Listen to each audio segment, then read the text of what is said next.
And there are some major developments to tell you about in the Winter Olympic talks between North and South Korea. Both sides are meeting today. This is the second time in a week as they're trying to hammer out the details for the North to take part in next month's games that are occurring in South Korea. And we're told for the first time ever they have agreed in principle to field a unified Olympic team.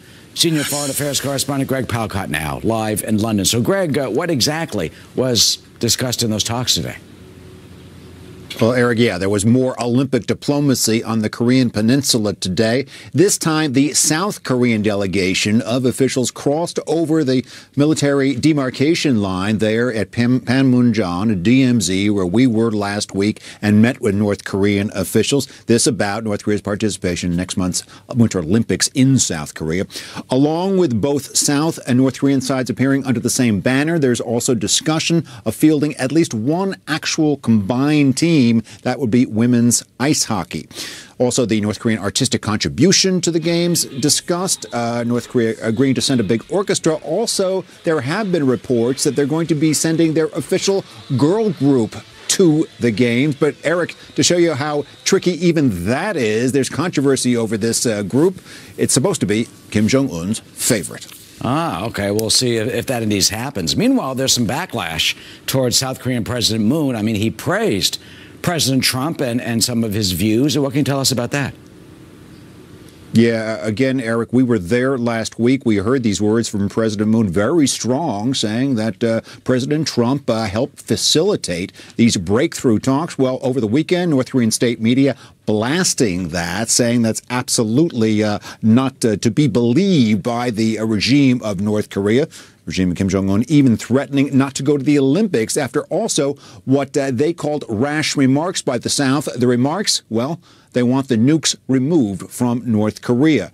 Also, one more word from North Korea, Eric, provocative. That's what the regime is calling some movement of some elements of the U.S. military, the B-2 stealth bombers, which are nuclear ready. There's a deployment of 3 of those to the Guam air base, as well as the movement of an aircraft carrier and an amphibious vessel. It's really not completed here until we get everything locked in, but it's expected that North Korea will go through with their participation with the games. That'll be something. We'll see if indeed it leads to any other type of breakthrough. Greg Palcott in London, thank you. Sandra? All right, Eric, thank you. Meanwhile, President Trump is firing back at the Wall Street Journal, saying he was misquoted in an article about his relationship with North Korean dictator Kim Jong-un. The paper quoting the president saying, "I probably have a very good relationship with Kim Jong-un of North Korea. I have relationships with people. I think you people are surprised." Mr. Trump saying he actually said "I'd" with an apostrophe, as in I would. The White House releasing its own audio recording of the interview over the weekend, prompting the Journal to also put out its audio. Here are both versions. Listen. I have a great relationship with Prime Minister Abe of Japan.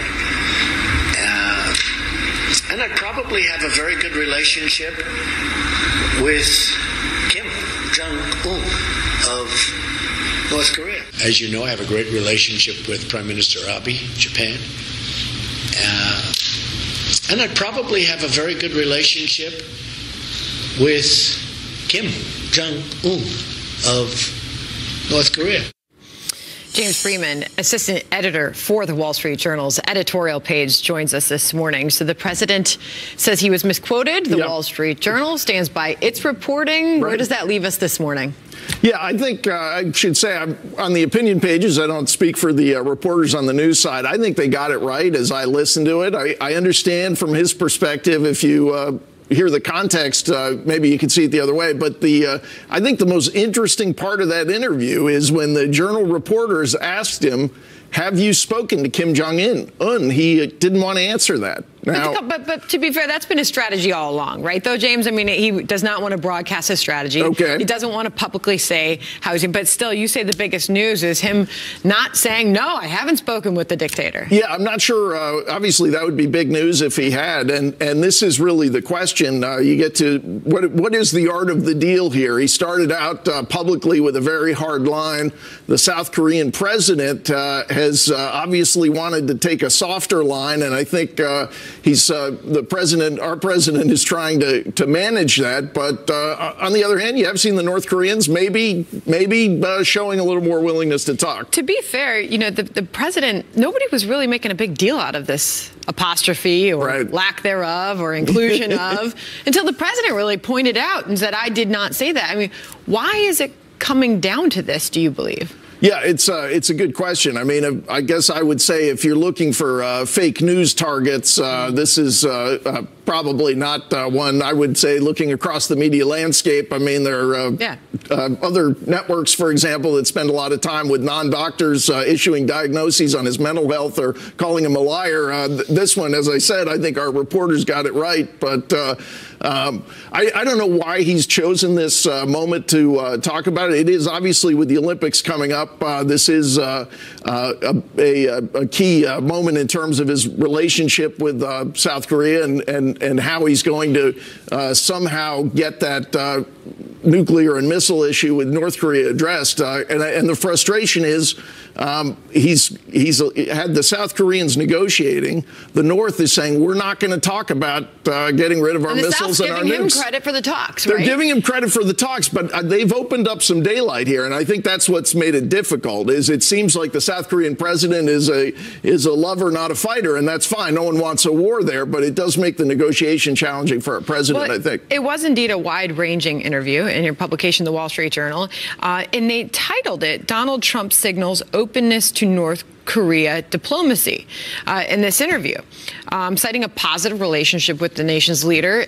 I mean, is that all fair game still? Is the president open to diplomacy and open to speaking with the leader? Yeah, I think this is the question, is how much of this, because he's obviously changed his tone a lot. We've gone from Rocket Man and talking about how big the U.S. button is versus the one Kim Jong-un has. So this is new, and I think a lot of it is driven by the reality that he can't take that hard a line if the South Koreans don't want to take a hard line. But, you know, we'll see. Maybe this actually does lead to a positive outcome. And, of course, this is the second time that the North and the South will be meeting in a week.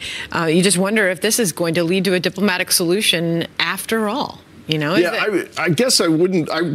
One thing the South Korean president has said is basically don't be too optimistic that we're going to solve persuade North Korea to get rid of its nukes, its missiles. This has obviously been a challenge for presidents going back more than a quarter century.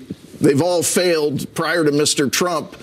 He obviously has a different approach in terms of communicating, so maybe we ought to have an open mind about whether he can get a deal done. All right. Well, we will see what happens. But again, you go back to the history the president has with North Korea. He does not want to broadcast his strategy there. So trying to find out what exactly that strategy is going to be a goal of a lot of these reporters. So we'll see where it goes. Sure. James Freeman, thanks for being here this morning. Good to see you. You too. All right. Thanks, Sandra. Well, there's a dramatic scene caught on camera in New York City's Times Square. Get that car! Get the car! A police officer, well, he was nearly run down when he tries to stop a car. Look at that. What we're learning now about that driver. Plus, a morning commute turns chaotic for passengers in one big city after a train derails. The latest on this story. And a stall in the immigration talks as the fate of hundreds of thousands of young immigrants hangs in the balance. While the president says Democrats are to blame for where things stand today. If we want a comprehensive bill, I'm all in. But we can't do a comprehensive bill which will take months and months to negotiate before the March 5th deadline. There's a Fox News alert on a subway derailment on the Metro in Washington, D.C. Officials say that train derailed early this morning inside a tunnel in downtown Washington. 60 passengers were on board. They were stranded for more than an hour, but thankfully they were all safely evacuated, we're told. Right now, there's no word on the exact cause of the incident, but you know the Metro has been plagued by several derailments and collisions in recent years. Stay tuned to Fox News Channel as we learn more about that this morning. Sandra? An immigration deal hanging in the balance as we speak, as President Trump and lawmakers struggle to make headway in those negotiations. Some Democrats have threatened to vote against the legislation, which expires on Friday, unless a clean deal is given to those so-called dreamers. what Democrats have been saying is that we need to have a deal on DACA because President Trump, by trying to repeal DACA, has created this chaos. I will tell my Democratic friends the following. DACA is now actually alive, and the Homeland Security Department is now accepting renewal applications. So it's nowhere near dead. Let's bring in North Carolina Congressman Mark Walker. He is the chair of the House Republican Study Committee. Congressman, thank you for joining us this morning. Perhaps you can give us an update as we start off what could be another wild week. Give us an update on where things stand right now. Well, as I think many of us are here in our district celebrating the different and various Martin Luther King Jr. events throughout our districts. But tomorrow morning, we will pick this fight back up. It is important. Republicans, as we all know, control both the House and the Senate. It's upon us to get something resolved. We think we're close, but every time we feel like we get close, it seems like Nancy Pelosi and Chuck Schumer continue to move that line, even threatening this week. And we feel like they're going to trend more this direction, even threatening a potential government shutdown. So, Congressman, who do you blame for holding things up right now? I certainly blame the Democrats. Obviously, we want to continue to make sure that our tone and our language is certainly appropriate. Yet the truth is simply the truth. It was Chuck Schumer who just said recently, a few years ago, I should say, that shutting down the government over even immigration reform would be ludicrous. Nancy Pelosi called it legislative arsonists. Yet we see them using this as a ploy and a pawn. And I hate to be finger pointing so early this morning on a Monday morning, but the point is that Republicans have continued to move, even offering a legalized pathway, if you will, that as long as it proposes full border security, reduces the chain migration, and also the visa lottery program. We even saw back in November a terrorist came through under this particular program. I believe most Americans want to make sure that we're protecting. It's the first oath that members of the United States Congress take, and I hope that's something that's serious to all of us. Congressman, what has changed since early last week? It looked so optimistic and even positive when the president sat down at that meeting in the White House. Was congressmen and women, senators were present. It was Democrats, it was Republicans. Everybody seemed to come together, and it looked for a brief minute like a bipartisan agreement was possible. And here we start off this week, and the Democrats are adamant. It's got to be a clean deal on DACA. And Republicans say it's got to be the border wall, funding for the border wall. So who's going to eventually give here? Why are things so much different than they were a week ago? Well, let's just go back to the Democrats' position over the last few elections. We'd like for them just to go back to that position where they were okay with continuing or completing the border wall, completing the Fence Act, also offering more security agents, as well as more surveillance. The Democrats are the one that continue, as they say up here and other places, they continue to move the goalposts. We were willing to come to the table. We've negotiated, we've compromised on several of these issues that are important to the American people, yet it seems like the Democrats say either it's our way or the highway, and it's our complete way. That's a problem in any aspect of life, much more of politics here in Washington, D.C. I want to throw up the president's most recent tweet on DACA. It happens to be his most recent tweet this morning saying, DACA is probably dead because the Democrats don't really want it. They just want to talk and take desperately needed money away from our military, the president tweeted. The president said he was open to signing anything that came across his desk. So did the president change his tune as well on this?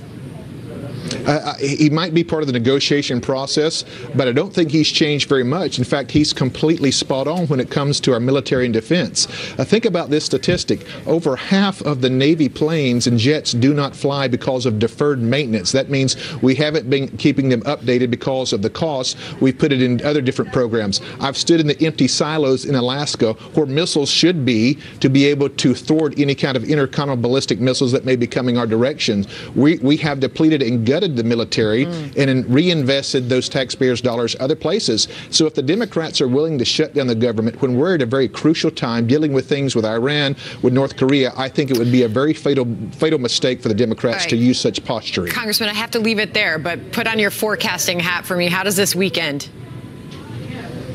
Well, if the Democrats will move at all, I believe we can reach an agreement. If they want to use this as a political pawn and try to keep the DACA recipients as bait for the rest of the year into the November elections, they may choose to hold that posture, but it only hurts the DACA recipients and hopefully the Democrats eventually in the elections. Congressman, thanks for coming on this morning. Good to see you. Thank you. Oh, they were out for some fun, and it ended tragically in a deadly fire on the water.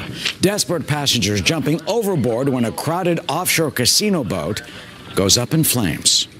Plus, President Trump's former campaign manager, Corey Lewandowski, says he is ready to answer any and all Russia questions as he heads to the Capitol this week.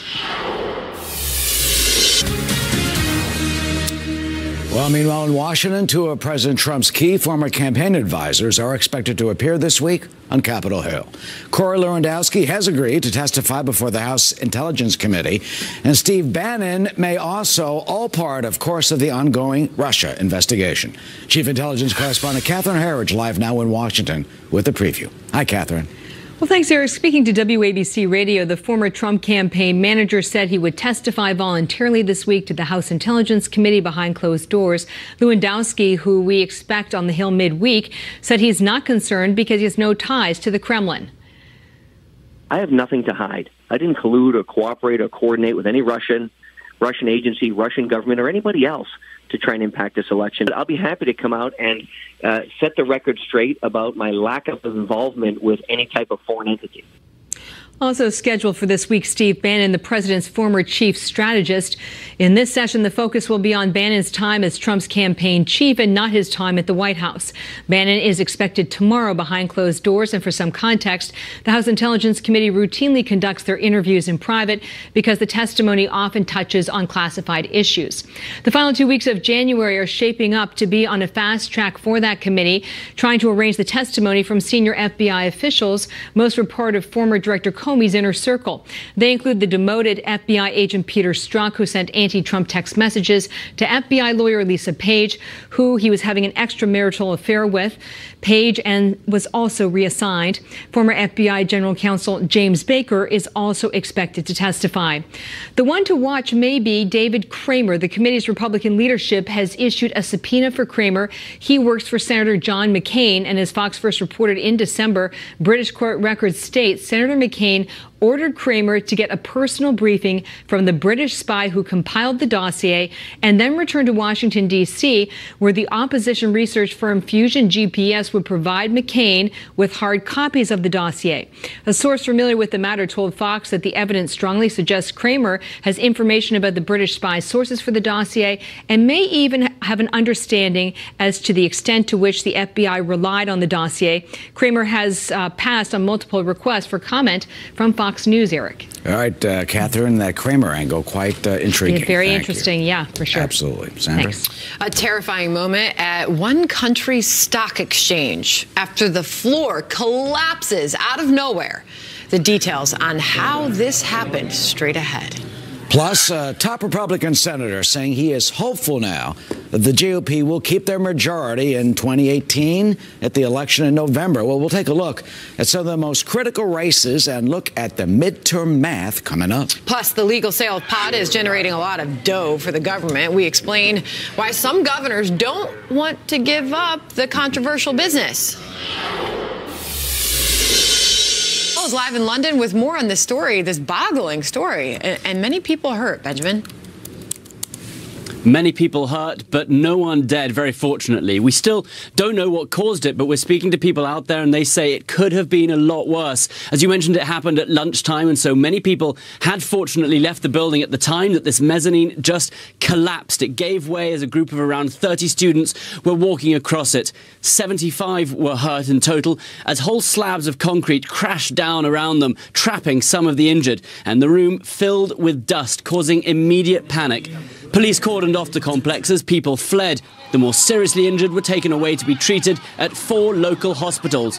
Today, police ruled out a bomb as a cause of the incident, and they were keen to reiterate this point. Muslims there, and they have been hit by a number of terror attacks over the last few years. And so today, in particular, they were keen to show that this was nothing else but a tragic accident. Sandra? Indeed. Benjamin Hall, thank you.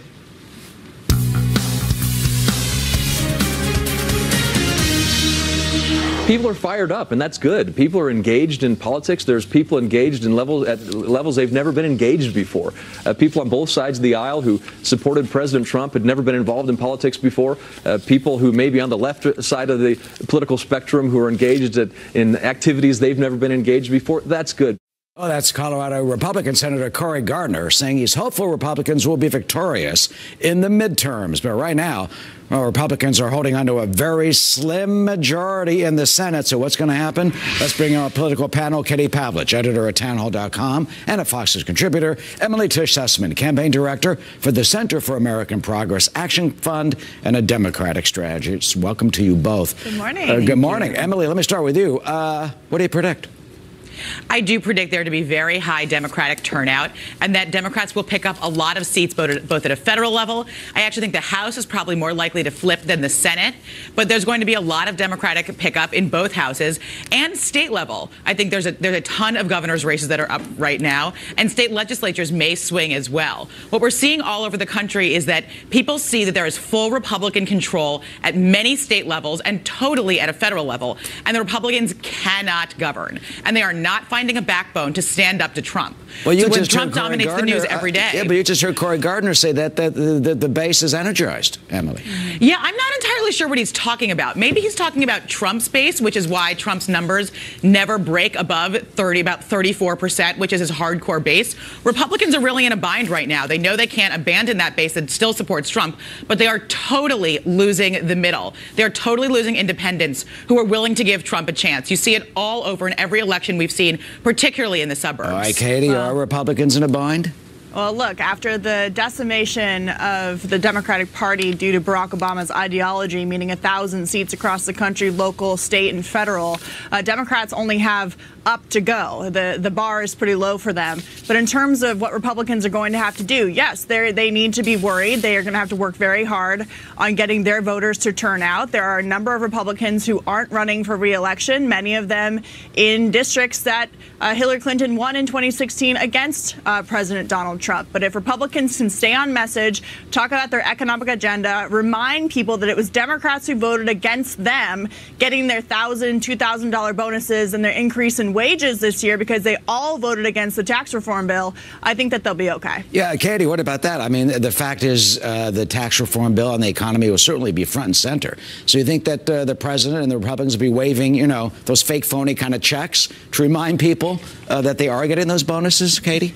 Yeah, I mean, I think the president has to remain disciplined and focused, specifically when it comes to his rhetoric and what he wants Republicans to be asked about. Republicans don't want to be asked about his commentary on certain issues. They want to be asked about the economy and what Republicans are doing for them. But the good news is that come February, people are going to see in their paychecks a direct result of the tax reform bill.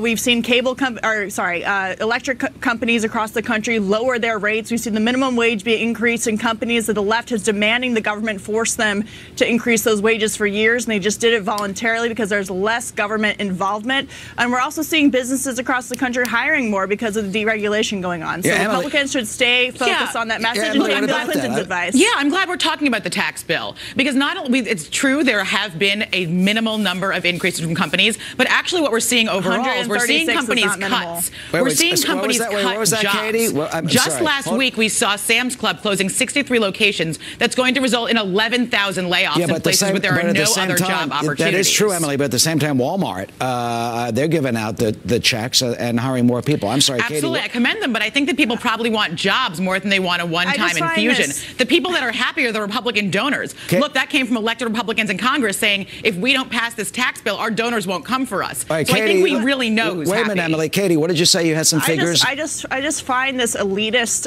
ideology and message that only 136 companies have handed out $1,000 bonuses to hundreds of employees is a bad thing that people aren't going to like, especially coming from the left, which is the side of the political aisle that claims to stand for the middle class. Companies like Walmart have been pressured for years through protests by liberal leftist groups to raise their minimum wage. And here we are with less government intervention, allowing companies to bring more of their money home, to keep more of their money, and they're giving it directly to employees. And all Democrats can do, like Nancy Pelosi, is ask about the 11,000 people that just got laid off by the same company. All right, let Emily answer. Go ahead, Emily.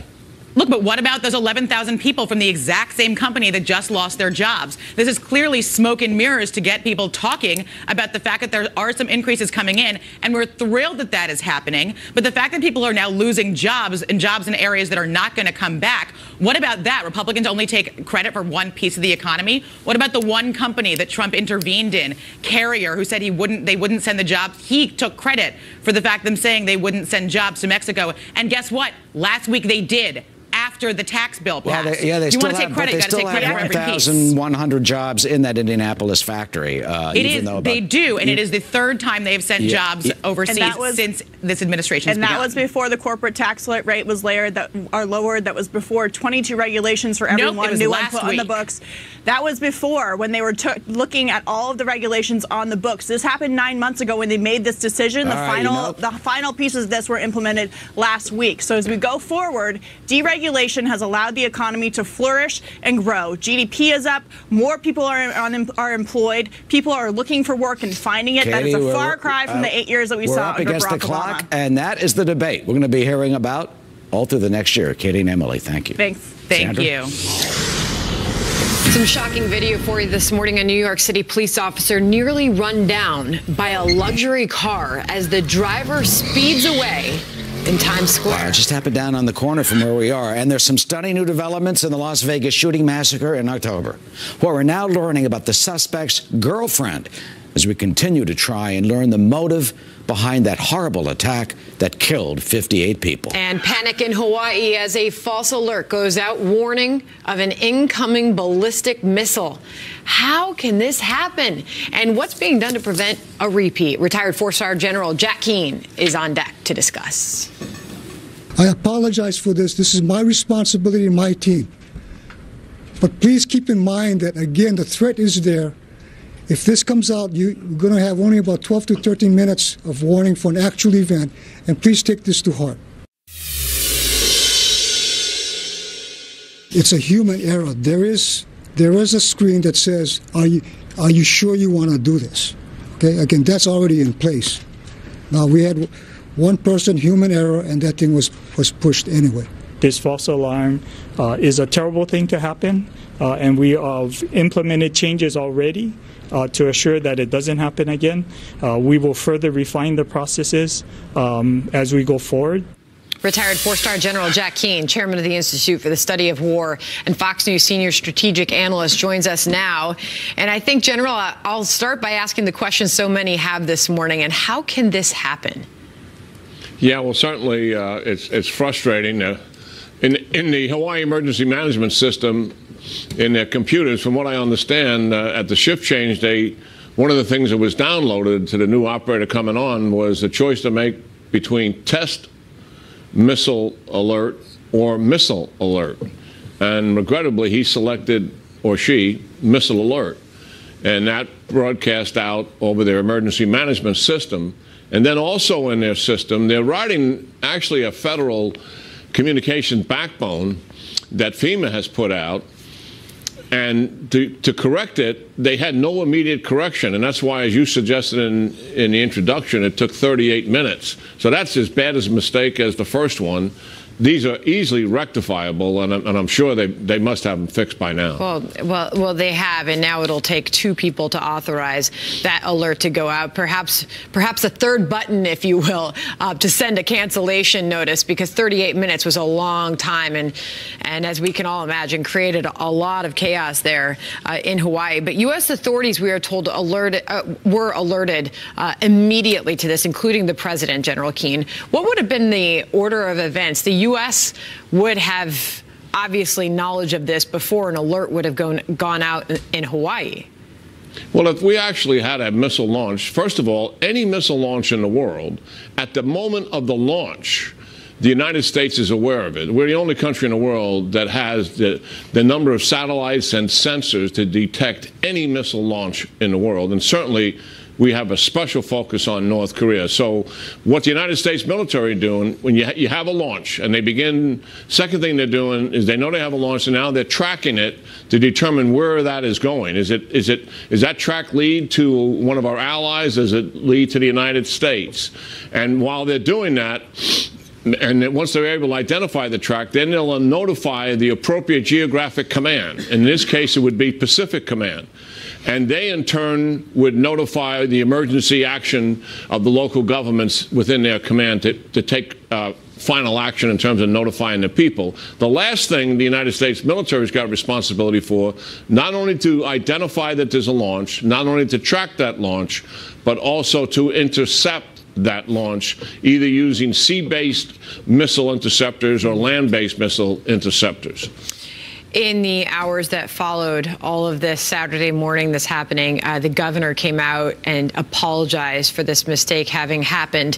That being said, he also called on the president in the United States to continue to de-escalate the growing threat coming from North Korea. Are we doing that, General? Well, we're trying to. Let's put it that way. I mean, Director Pompeo, 2 weeks ago on Fox, on a Sunday show, on Chris Wallace's show, said that we're just months away from North Korea having a full objective capability. That means nuclearized ICBMs. What that tells me, in language I understand, is we have a showdown coming likely by the summer, which means we have to be in full court press here with all of our economic and diplomatic actions, and we cannot wait for China's tardiness. We've got to get them into full court press mode. And I also think, Sandra, there's some things we can do from a military perspective that we may or may not be doing. I think we should be hitting North Korea with offensive cyber right now in terms of hitting their information systems, their command and control systems. I don't know why we're still sending families to South Korea on accompanied tours. I think we should have stopped that when the president said the military option is back on the table.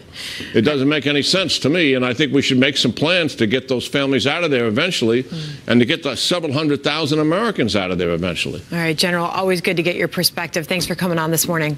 Good talking to you, Sandra. And Happening Now is up in about 10 minutes from now. John Scott is, of course, there. John, what do you got cooking? Good morning, Eric. With a deal to protect the so-called Dreamers from being deported nowhere in sight, President Trump blames Democrats for not reaching an agreement. We'll get into that. Plus, police say a passenger on a Greyhound bus threatens to kill other riders, sparking a chase from Wisconsin to Illinois. The suspect, an illegal immigrant who had already been deported 5 times. And a driver admitted using narcotics after crashing his car into a dental office on the 2nd floor of a California building. That video, top of the hour. All right, John, see you in about 10 minutes. All right, thanks. Well, meanwhile, governors of states that have legalized the recreational sale of marijuana, well, they're vowing to fight the DOJ's attempt to take legal action against them. But the reason, well, it comes down to one